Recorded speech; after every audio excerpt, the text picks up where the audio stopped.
Welcome to the Global Investor Podcast, a show that focuses on helping foreign investors enter the lucrative U.S. real estate market. Host Charles Carillo combines decades of real estate investing experience with a professional background in international banking to interview experts in all areas of U.S. real estate investing. Now, here's your host, Charles Carillo. Welcome to another episode of the Global Investors Podcast. I'm your host, Charles Carillo. Today we have Gabriel Hamel. He is a real estate investor who focuses on creative strategies to acquire investment real estate.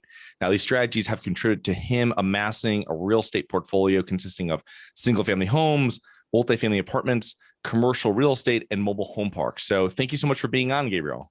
Yeah, Charles, thanks for having me. Appreciate it.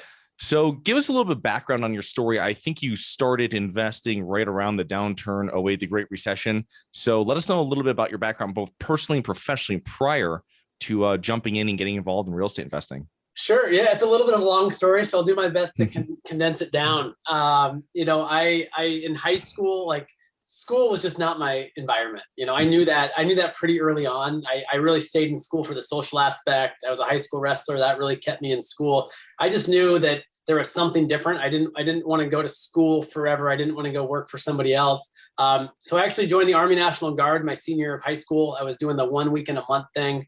And then a couple years after high school, I had read the book Rich Dad Poor Dad. And so I'm sure a lot of your listeners have read that book. That opened my eyes and really just gave some words to kind of the underlying thoughts that I had. I picked up that book. I used to be embarrassed to say it was the first book I read cover to cover. Now I'm thankful for that. But it's the first book I couldn't put down. That I was like, yes, this makes sense.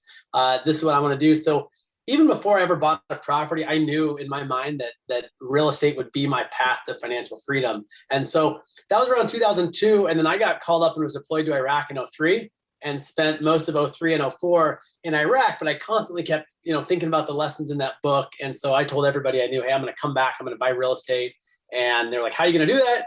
I was literally living in a friend's attic for $100 a month prior to the deployment. So living in an attic and saying I'm going to go build this $1 million real estate empire, people laughed at me. But I actually started buying. So I came back in 2004. I bought my first house in 2005. So it was actually the peak of the market. And, I just didn't know what I didn't know. I spent about a year looking. I was one of those guys that got approved for a loan, even though I really wasn't financeable.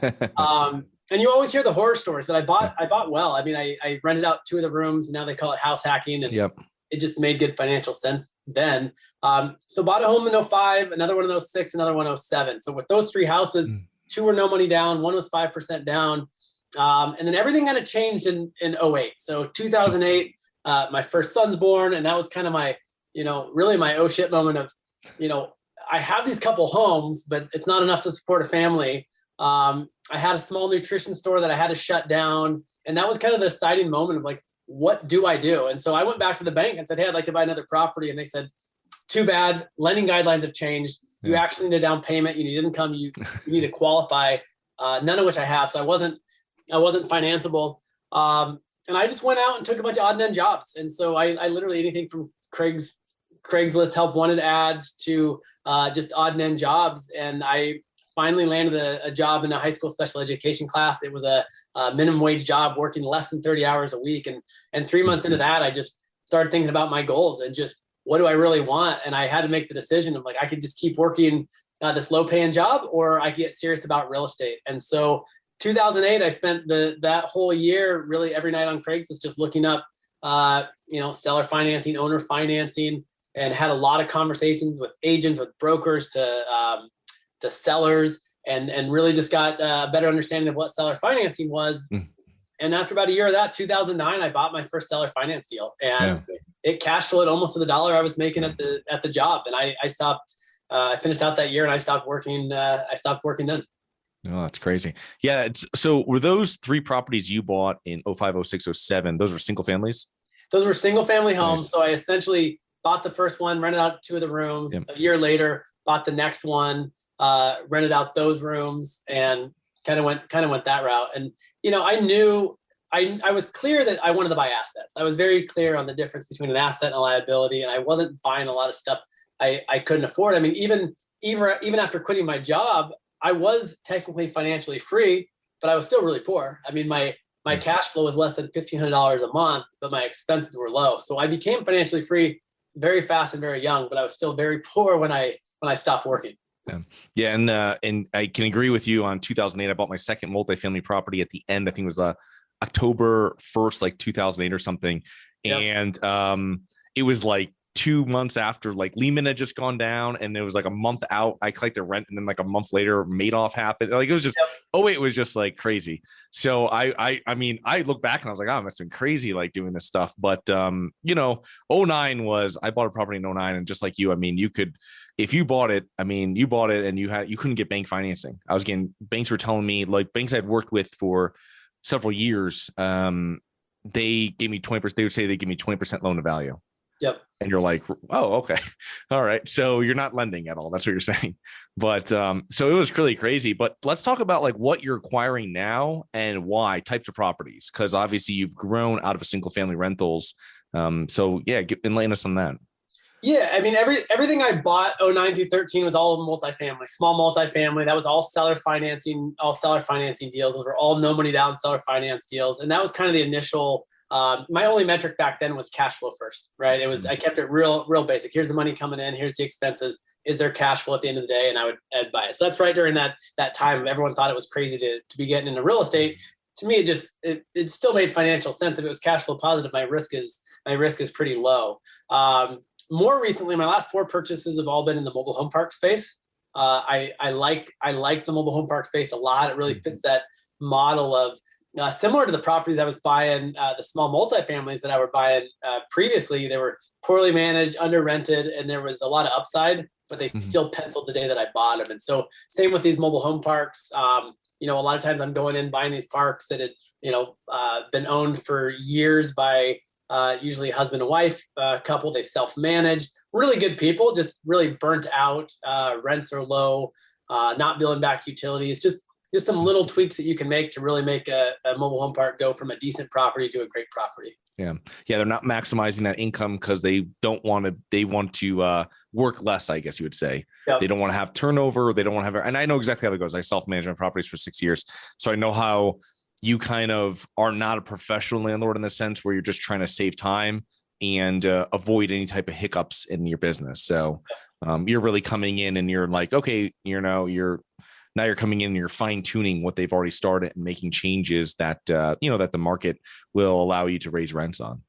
Yeah. And it's interesting. I mean, that the first mobile home park you did for me, it was kind of proof of concept. I actually financed it. I got a hard money loan, but the down payment that I used was one of the initial single family homes that I had bought with no money down.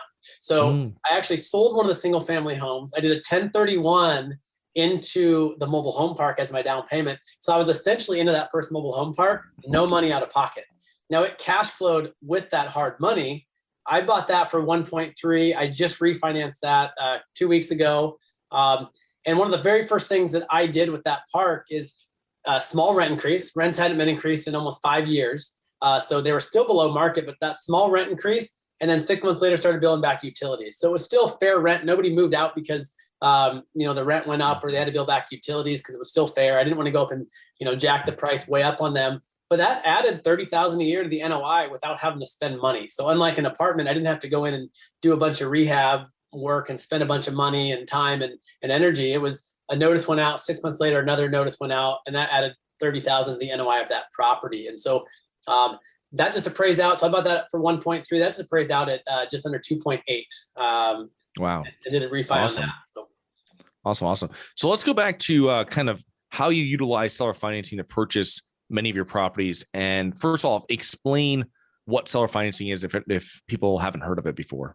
Yeah. So seller financing, it's rather than getting a bank loan, you're essentially asking the seller to be the bank. You're asking them to carry the financing. And so the easiest way to explain it, I think, is rather than making your mortgage payments to, say, a Wells Fargo, Bank of America, or some other lending institution, you're making your payments directly to the seller. So the seller is going from the position of the owner to the position of the bank. And every seller is in a different position. When I first started looking to seller financing, I knew since I wasn't bank financeable, my options were basically hard money, private money, or seller financing. I read very, or raising capital. And I didn't feel at the time, I knew nobody with money, and I didn't feel comfortable raising capital. I literally had only owned a couple houses. And so I just had decided, hey, seller financing is going to be my route. And I just started talking to potential sellers and owners of property and asking them if they were interested in carrying financing.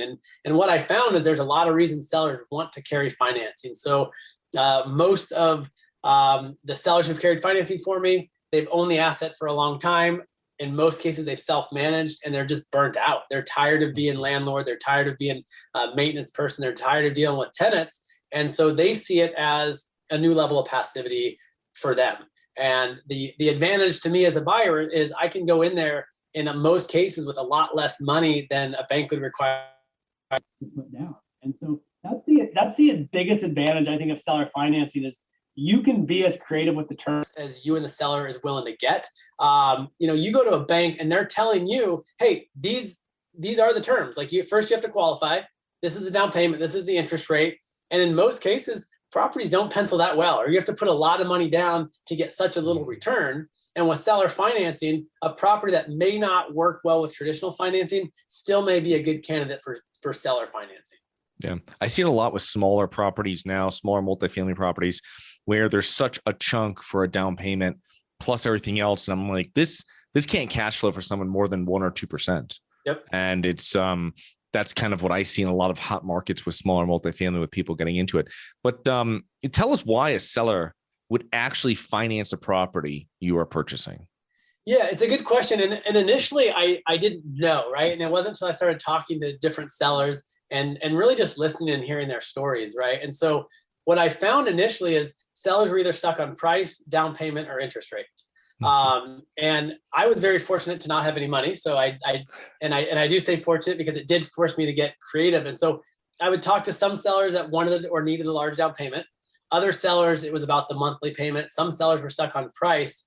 But typically the reason that the biggest reason I found that sellers would carry financing is, for one, they didn't want to pay the capital gain all at once. So in a lot of these cases, not all, but in a lot of cases, they've owned the asset for a long time and they own it free and clear. And so they don't have the interest that they can write off on taxes. They've already depreciated the value of the property. So two of the biggest write-offs they don't have anymore. And then it's the headache of dealing with the tenant. And so not only do they want to, if they were to get cashed out by, say, a cash buyer or even a bank loan paid them off, now they're paying a huge capital gain. The other part of that is a lot of these sellers, they're getting older and they don't want to actively invest. So even if they were to do a 1031 exchange, a lot of times these sellers are at a place in their investing life that they don't want to go actively invest into a new deal. And so this creates a scenario for a seller where they're not having to pay the capital gains all at once. They don't have to go actively invest or find a place to place that money, and they can continue to get that cash flow. It's almost like an annuity for them. They're basically getting a payment every month, and in some cases every month for the rest of their life, and it becomes very, very hands-off to them. It's just a new level of passivity. It's true mailbox money for them. Yeah. The other thing too is that, they've owned this for so long, they trust the asset. It's not like you're bringing some asset that they've never even seen to them and, hey, time to do you want to finance this? And they'd be like, no, but they know you bring an asset and they've had it for, 25, 30 years plus in some instances, and they know how it runs. They know everything about the property. I mean, they know, whatever issue there is, they know exactly everything about it. And they know that it's a cash flow machine. They know exactly how strong the rents are and everything else that goes with it. That's why they've owned it so long. So it's actually a no-brainer for them, especially if you're putting money down onto it, or if you're going in, I'm going to do a value add.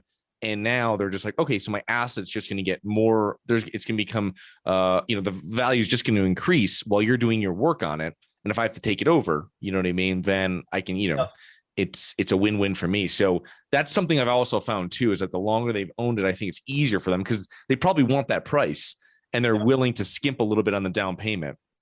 Yeah, no, you're exactly right. I think it's a piece that doesn't get mentioned enough is, like when I was initially doing these, I was looking at what's my worst case scenario. Now I had never missed a payment and I've never defaulted on a property, but I was looking, risk versus reward. I did all these initial seller finance deals. It was all non-recourse notes. The worst case scenario, if I were to default on any of those early seller finance deals, they would just get the property back. And because I was going into these with no money, I had already earn cash flow. So I was looking at this, okay, worst case scenario, I've cash flowed the whole time I've owned it. And if for any reason I had a default on this, they just got the property back. And so, yeah, that the loan is secured by an asset, like you just said it, that they're very comfortable with and they've owned for a very long time. And so I never had to be, I was never in that scenario or in that position to have to give a property back. But if that was the worst case scenario, it's not a horrible scenario. Yeah, that's awesome. And so you mentioned non-recourse debt, and I would like you to explain that, but as well. And I want to kind of know together with, how do you try and structure these seller financing deals? Yeah. So non-recourse, really their only recourse would be to get the way that we had it written up, their only recourse would be they'd get the property back. And so they couldn't come after me personally or any of my other assets. If I were to default, then the only recourse would be to get the property back. Now you have one of your attorneys, I imagine, that's very well versed in this, that you have write all these contracts. This is very important because you're actually drafting the mortgage paperwork versus a bank that has like a legal department doing it. Yeah, if it's own free and clear, sometimes the title companies will have an in-house attorney that I found an attorney that was had a lot of experience doing this. And so me and the seller both felt very comfortable with them writing that up. If there's a loan on the property and you do it differently, it's a land sale contract subject to, it gets a little trickier and some more important legal language that needs to be in there. And in that case, I'm going to have my own attorney draw that up. And I'm sorry, you asked something else about. Sorry, no, I'm just sorry. As something comes up, I just want to clarify. So how do you try, the real question was, how do you try and structure a seller financing deal? So like, when you're speaking to them and you kind of want to explain to them, how do you, like, what's the term you're asking for? Where do rates start? Where do down payments start? And where do you negotiate to? Yeah, that's a good question. That's probably what I get asked the most is either, hey, what's your script and how do you convince or talk a seller into carrying financing? And the other part of that is, what's typical terms? And I'm not this hard ass negotiator like, hey, here's the offer, take it, leave it. In fact, I really come in with trying to listen and just hear what are the seller's needs. So I actually, if I know they want to carry financing, I always start with like, hey, if I'm dealing directly with the seller, hey, are you interested in carrying financing? I keep it really simple. If it's a listed property, same thing. Hey, is the seller interested in carrying financing? Would they consider carrying financing? If I already know the seller is willing to carry financing, I keep it the most basic questions. I say, hey, what kind of terms would you be interested in? And I just shut up and I listen. And those sellers will talk. They'll talk forever. So it's like, I don't want to. I've actually never convinced or had to educate a seller on what seller financing is. I early on, I did think I'd done a few of these seller finance deals and I did think, oh my gosh, this is amazing. Like they didn't even ask me for a down payment. They weren't interested in a down payment. I need to go out and educate all these sellers on the advantages of carrying financing. But then I realized I didn't educate any of those sellers. They actually told me why they wanted to carry financing. They told me what terms they were interested in. And then I went back, looked over the terms they wanted and tweaked a few things to make the deal work. But I never go in with saying, hey, here's what I need, or here's my offer, or here's what I want, because it doesn't really matter what I want. I always go into with that question of, hey, would you be interested in carrying financing? If the answer is yes, I just say, hey, what kind of terms would you be interested in? I listen to what they have to say. I never make an offer right there. I take the information that they have and I go back and I, put pencil to paper with, hey, here's what they wanted. Can I give them some aspect of what they wanted, whether it be the price, whether it be the interest rate? Can I give them what they want and tweak the other aspects of the deal to still make it work for me and really create that win-win scenario?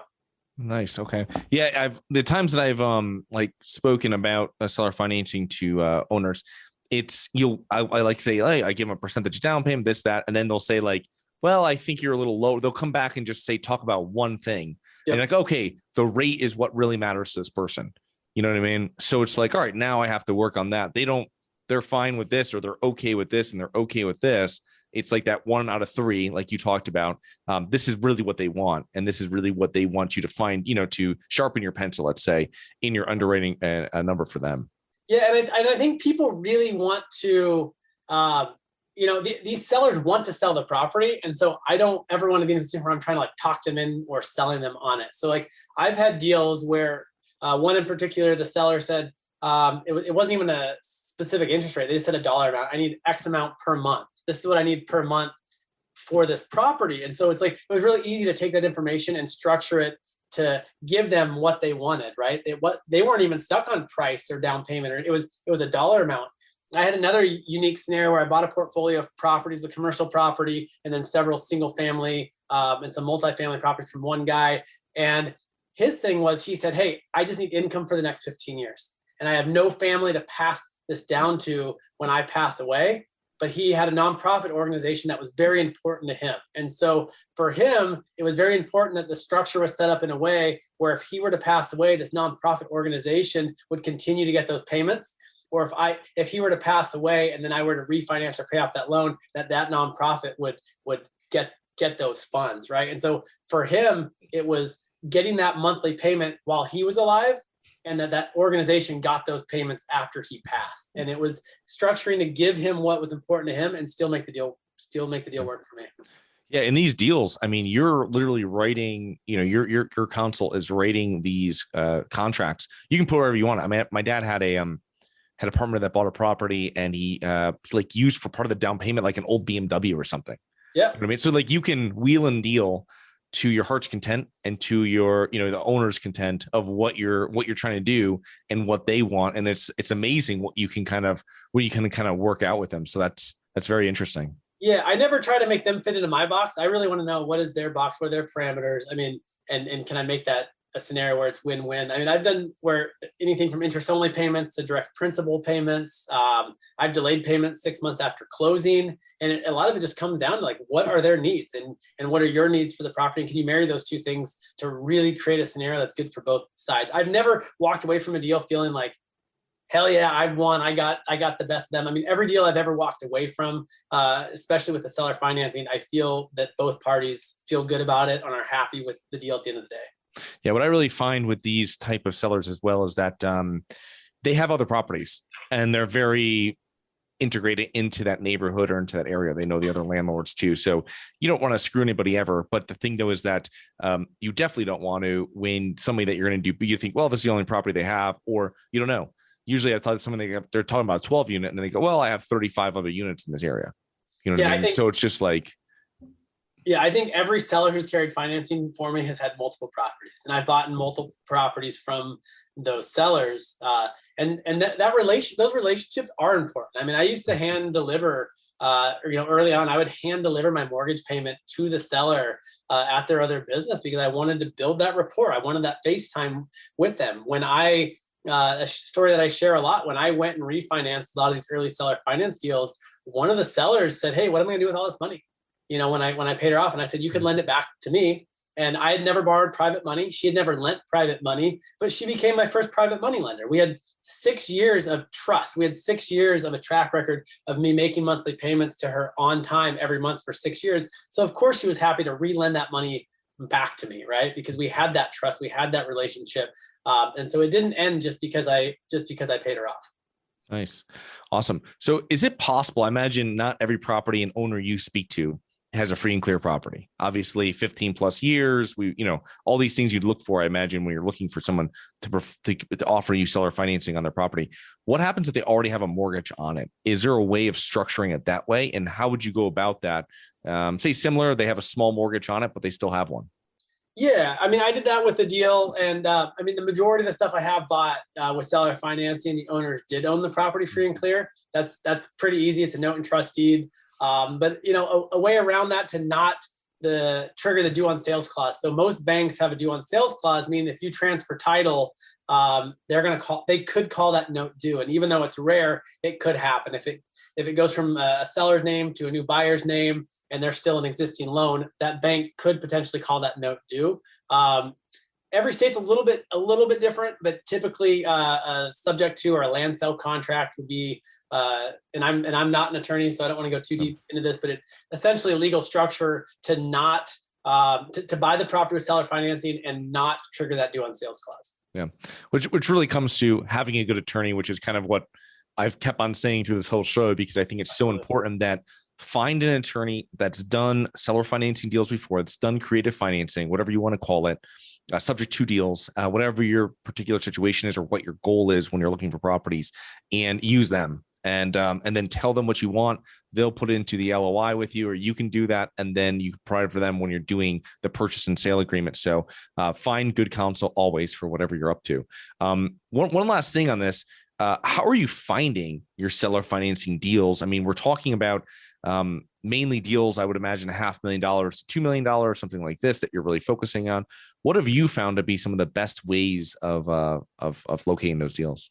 Yeah, I think the best for me, and everyone's different, right? Like, I think there's a lot of ways to be successful in real estate. There's a lot of ways to market yourself.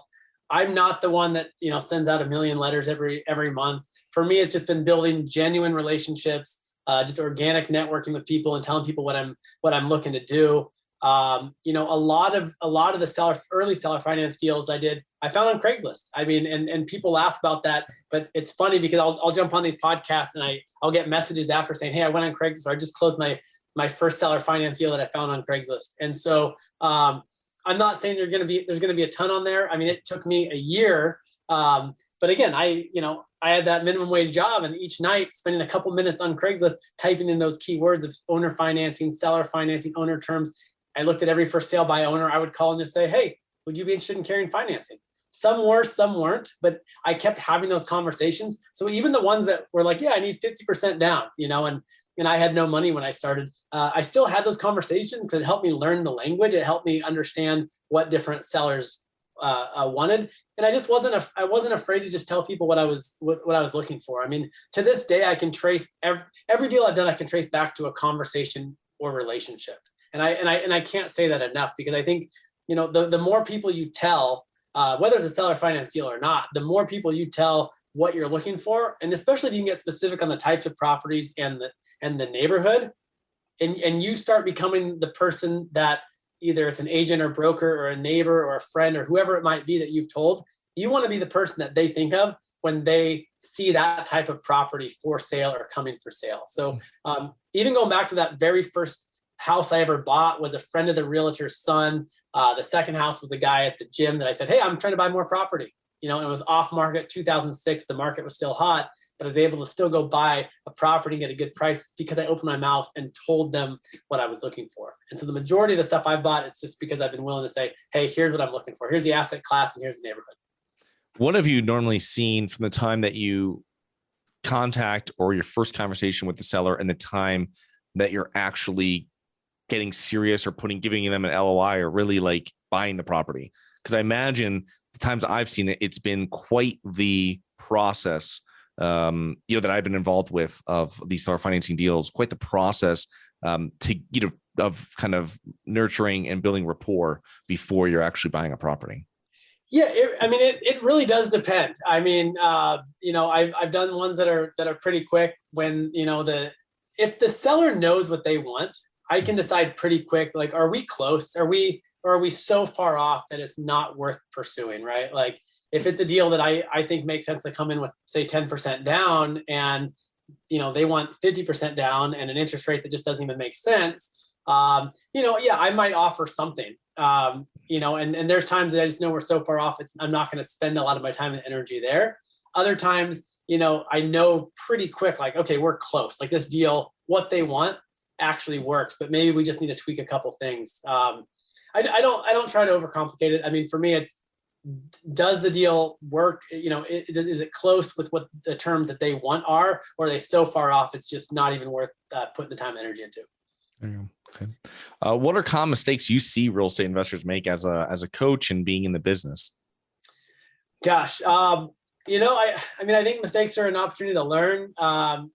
For me, I've really tried to learn from others' mistakes, and I met a lot of people who lost a lot of money in 2008, and oftentimes they were speculating, and whether that was on price or rent increases. And so, something I've done just to hedge, and everyone's got a different risk tolerance. I think I have a pretty high risk tolerance, but one of the things I've done to hedge that risk is I make sure the properties pencil out the day that I buy them. I make sure they cash flow today. So almost everything I buy has upside potential. I buy, most of the properties I buy are under rented, poorly managed. There's some aspect of a value add, but I don't rely on that value add. So, a good example would be, I bought an apartment complex where, rent should have been at 1,100. They were at 625.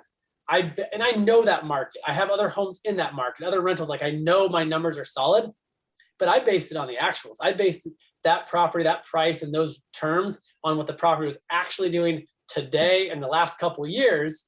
And yes, that property performs much better today, but that's just the way I hedge my own risk. Is I'm not banking on that upside. I don't rely on the upside to make the deal work. Yeah, that's great. One thing is that I always tell people, if you want to really limit your risk in real estate, it's have reserves and also long-term fixed debt. So just what type of term are you?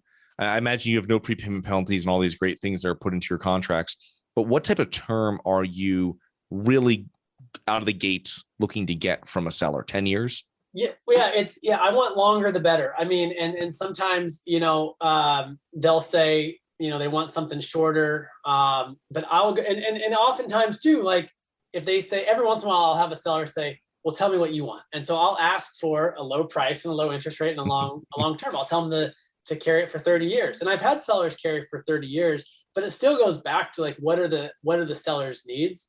And I think it's, the having reserve thing and going back to the risk, like, and maybe some of the listeners will have a hard time with this, but like when I started, I had no reserves, right? But I also didn't have another option. I didn't give myself a plan B. So I actually think having a job is fairly risky. I think not getting into real estate is risky. So I had a lot of people saying, oh, isn't that risky? Isn't buying those properties risky? You don't have a bunch of money in the bank.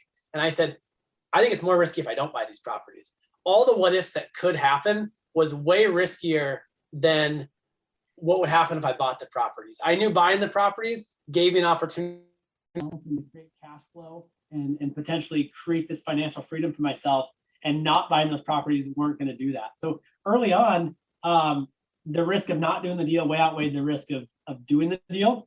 But again, those were no money down deals. And so to me, because they were positive, because I wasn't going and doing these big extensive remodels, it was cash flow first. These properties penciled the day that I bought them, they were cash flow positives, and everything else would just work its way out. Nice. So what do you think are the main factors that have contributed to your success, other than you went through kind of your buying philosophy and stuff like that? But what about, personally, main factors that have contributed to your success?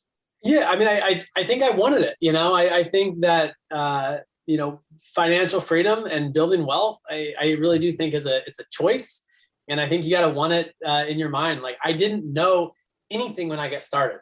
I was just clear and convinced that real estate would be my path to financial freedom, and there's people that are doing it, and so I'd figure out the how later. But I had to be convinced in my mind first. So I was 100% sold in my mind that would be my path, and I would figure out how later. And it's like, I've been doing it for 15 years and I'm still learning new stuff. Like I'm not afraid to learn. I'm not afraid to say, oh, I don't know what that is, and keep learning. I didn't even think I liked learning. I didn't think I even liked education until I found something that I was actually excited about learning. Yeah, definitely. I can agree with you totally on that. So how can our listeners learn more about you and your business, Gabriel? Yeah, my website's hamelinvestments.com. And then I'm pretty active on Instagram, and it's just at Gabriel R. Hamel. Okay, awesome. I will put those links into the show notes, and I want to thank you for coming on today, and looking forward to connecting with you in the future. Absolutely. Thanks for having me on. I appreciate it. Have a great week. Yeah, you too. Hi guys, it's Charles from the Global Investors Podcast. I hope you enjoyed the show. If you're interested in getting involved with real estate, but you don't know where to begin, set up a free 30-minute strategy call with me at schedulecharles.com. That's schedulecharles.com. Thank you. Thank you for listening to the Global Investor Podcast. If you like the show, be sure to subscribe on iTunes or Google Play to get new weekly episodes. For more resources and to receive our newsletter, please visit globalinvestorpodcast.com. And don't forget to join us next week for another episode. Nothing in this episode should be considered specific, personal, or professional advice. Any investment opportunities mentioned on this podcast are limited to accredited investors. Any investments will only be made with proper disclosure, subscription documentation, and are subject to all applicable laws. Please consult an appropriate tax, legal, real estate, financial, or business professional for individualized advice. Opinions of guests are their own. Information is not guaranteed. All investment strategies have the potential for profit or loss. The host is operating on behalf of Syndication Superstars, LLC exclusively.